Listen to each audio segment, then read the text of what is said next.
আসসালামু আলাইকুম বন্ধুরা। আজকের রিভিউ হলো গরিব ঘরের রাজপুত্র নাটকের ৩৫ পর্ব। প্রথম দৃশ্যে আমরা দেখতে পাই সাব্বির এবং বৃষ্টির মধ্যকার একটি উত্তপ্ত কথোপকথন।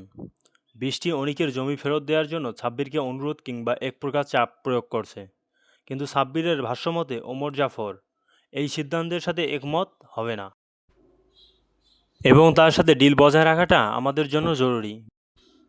বৃষ্টি যখন তার ভালোবাসার দোহাই দিয়ে বলে, আমি বলছি সাব্বির, তোমার বৃষ্টি বলছে, তখন সাব্বির কিছুটা নরম হতে বাধ্য হয় এবং জমি দেওয়ার সিদ্ধান্ত নেয়।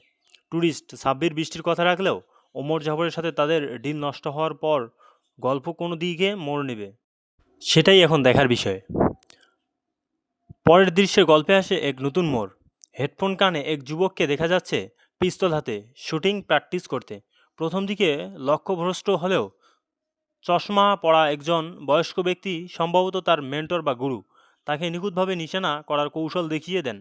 গুরুর দিক নির্দেশনা পাওয়ার পর যুবকের নিখুঁত শট এবং গুরুর সেই তৃপ্তি হাসি প্রমাণ করে সামনে বড় কোনো অ্যাকশন বা মিশন আসতে চলেছে। পেছনে দাঁড়িয়ে থাকা বাকি দুই নারীর গম্ভীর মুখচ্ছবি পুরো দৃশ্যটিতেই এক রহস্যময় আবরণ তৈরি করেছে। সামগ্রিক মন্তব্য: ক্লিপটি দেখে মনে হচ্ছে নাটকটি ডায়লগ ডেলিভারি এবং ব্যাকগ্রাউন্ড মিউজিক বেশ চমৎকার। একদিকে যেমন ভালোবাসার জন্য ত্যাগ, অন্যদিকে ক্ষমতার লড়াইয়ের জন্য অস্ত্র হাতে নেওয়ার প্রস্তুতি, সব মিলিয়ে গল্পটি বেশ জমজমাট হতে যাচ্ছে। আপনার কি মনে হয় সাব্বির কি পারবে বৃষ্টির কথা রেখে ওমর জাফরের হাত থেকে অনিকের জমি বাঁচাতে, নাকি গুনতে হবে বড় কোনো মাসুল?